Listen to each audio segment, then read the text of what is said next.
Raio mansos, lindos e maravilhosos que gostam de uma costeletinha de ovelha. Bora lá, manos, para sexo anal oral total fudido. Deixa o like, se inscreve, mansos, liga aí o sininho das notificações. E só voltem para mais, mas porque hoje em Bestars tudo já começa com o legochão da massa pronto ali para comer o cozinho de sebo. Cara, termina naquele momento o Legoshi tentando por tudo se segurar pra não devorar a baba escorrendo no rosto da cebola, não conseguindo alcançar o celular pra ligar pra emergência e tudo mais, e quase conseguindo ativar ali o botãozinho de emergência. O Legoshi lutando contra os instintos, lembrando da perninha deliciosa do Lois e quase jantando a Cebu. O cara consegue se controlar e tudo mais e falar por que que o quarto dele ainda tava no escuro, cara. É tão pobre, paga aluguel e ainda nem tinha energia. E a Cebu calmamente, até estranhamente calmamente, explica, né, mano, que ele deveria ligar pra companhia de energia e tudo mais. E cuidar, ela até se propõe a ajudá-lo e tudo mais. E percebendo que seu tão misterioso vizinho não passava de um universitário virgão solitário e tudo mais, né? Coitado do legochão da massa. Da massa. Cebu vai até ajudá-lo com a ligação. Ele já corre pro cantinho pra ficar todo encolhidinho. Conversa com ele. Ela é uma adulta que, cara, que ficou até engraçada a cena dos dois jogando um pouco de conversa fiada fora. E o Legoshi querendo saber por que que ela não correu. E ela fica feliz dele pelo menos a chamar pelo nome. Porque a Cebu sofre muito bullying. Porque a chamam de ovelhas. Isso é muito preconceituoso. E ela fica feliz, né? Caraca. Se o Legoshi fosse bom de cama, manos, coitado, não pega nem resfriado. E ela vai ligar para a companhia de energia para ajudá-lo com o restabelecimento da luz do seu quartinho. Coitado. É duro ser virgão. Ser o prota da massa não é fácil, né, manos? Só digo isso. E com isso, corta para outro dia. Em uma universidade muito legal, ou é na Sheraton, não deu pra reparar. Os dois carnívoros estão ali batendo aquele papinho reto. E um amigo faz a clássica trollagem de oferecer um golinho, sendo que a latinha tava vazia. E aí, na confusão, eles trombam com Lois, que é um brigão nato, cara. Porque, tipo, ele pega a latinha e consegue encrencar com os dois e já sai no braço com os dois. Tipo, mano, os dois carnívoros literalmente não fizeram nada. E o Lois encrencou com eles ao ponto de sair no braço com eles por causa da latinha. Porque o Guinness, essa bebida distribuída pela Shishigumi, contém restos de herbívoros, o que causa nos carnívoros sintomas de dependência de carne sem ter consumido carne. E o Lois ali já pisa no cara. O Lois foi bem babaca, né, manos? Porque, cara, não tinha necessidade desse confronto. Era simplesmente dois adolescentes brincando com uma latinha e tudo mais. Acho que ele tentou avisar sobre o consumo de Guinness. E o Lois vai mostrar a sua perna, a sua prótese pra Juno e tudo mais. Que, cara, é muito doce. É a personagem mais injustiçada de Beastars. A Paru, sério, apesar de ser a filha do autor de Bach e ser uma boa escritora até, a Paru não é tão boa assim, né, manos? Ela comete muitos erros, ou foram decisões mesmo de roteiro dela. Cara, a Juno vai ser a personagem mais jogada dessa história e tudo mais. Ele conversando com Lois, cara, ela tasca um smashzinho. Ela deu um beijão de língua no Lois. Ela queria saber o gostinho de viado.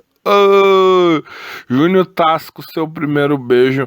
Só que é claro, né, mano? Eu detesto fazer comparativos de anime versus mangá, mas esse beijo foi tão minimizado em relação ao mangá, porque, cara, o tempo praticamente para ali pros dois, enquanto acontece algumas coisinhas aleatórias na escola.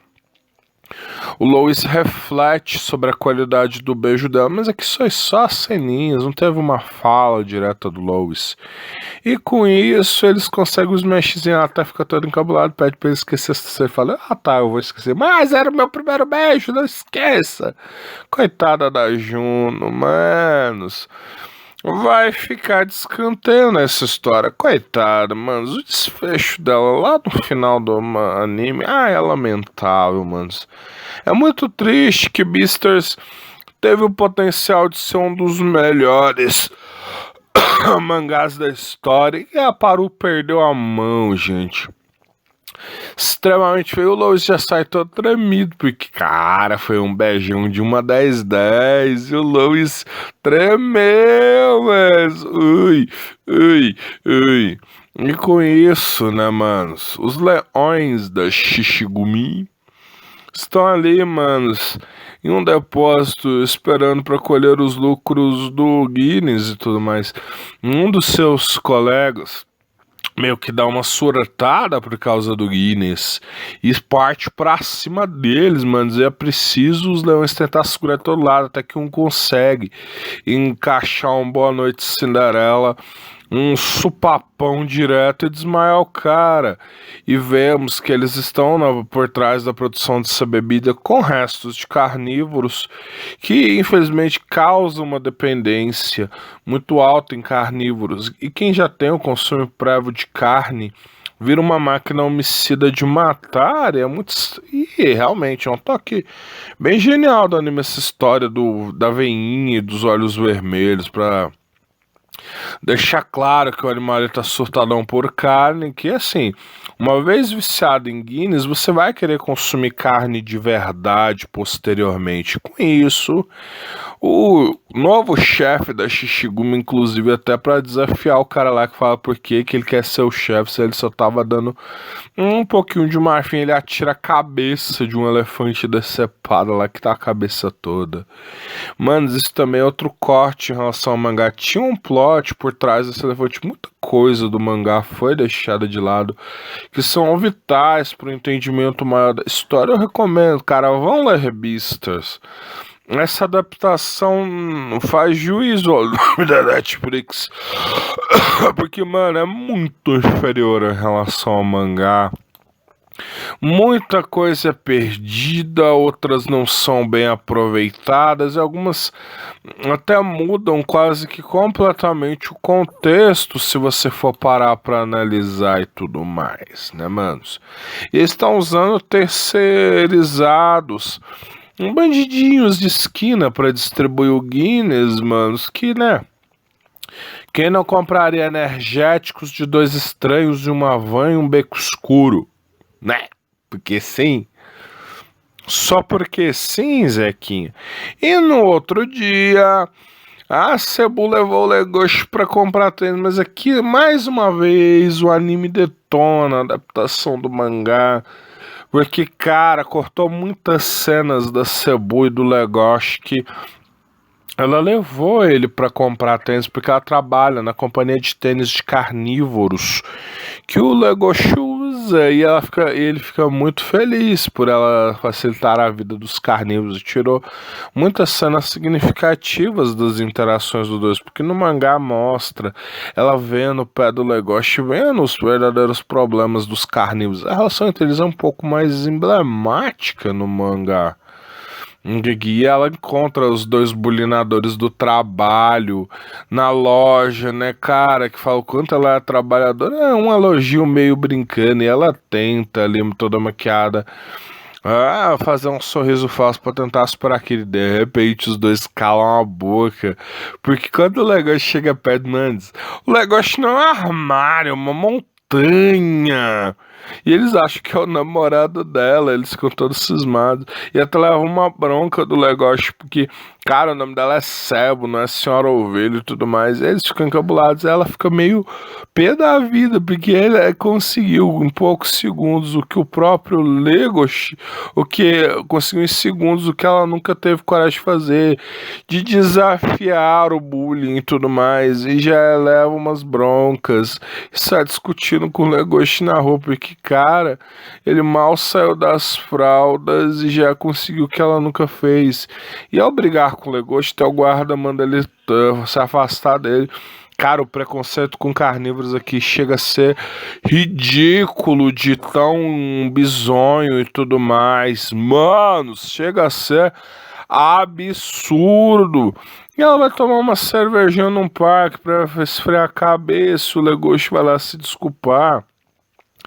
E ela já fica putaça dele lá atrás dela.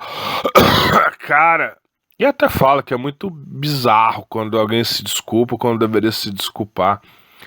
E ela percebe que é infantil é ele e tudo mais, o Legoshi-kun. É só um bom escoteiro e tudo mais, mas coitada, né, mano? Ela sofre demais. E o Legoshi tá indo pra casa feliz da vida, com o primeiro salário, né, manos? Enquanto os dois vendedores de Guinness estão lá faturando um din-din bem cabuloso.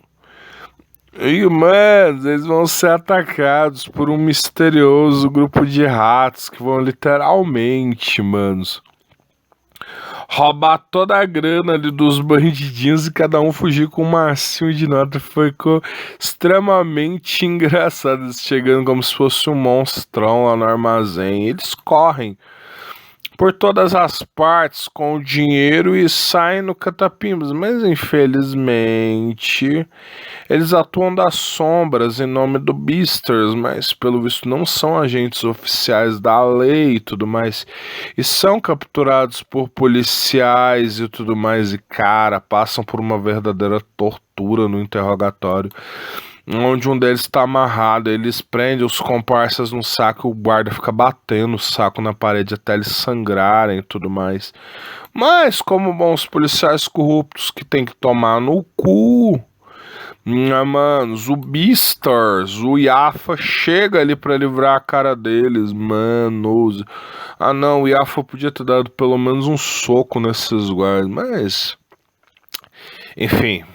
E com isso, mais tarde, lá no escritório do Yafa, tudo é explicado que os ratos conseguiram descobrir que a Shishigumi, nem na verdade não consegue, porque não descobre quem está distribuindo Guinness no mercado negro, o verdadeiro propósito por trás dessa bebida, que é viciar os carnívoros em carne, mesmo sem tê-la consumido, para depois eles irem atrás do mercado negro em busca de carne de verdade e tudo mais.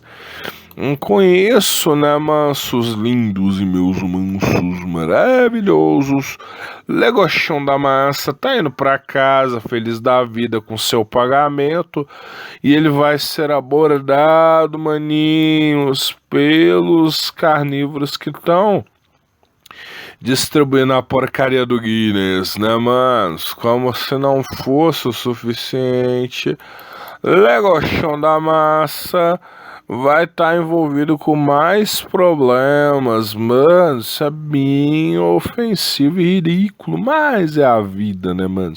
E o Gostinho já sentiu ali o cheiro de herbívoros na bebida. E é isso, mas deixa o like, se inscreve, liga aí o sininho das notificações. Só voltem para mais.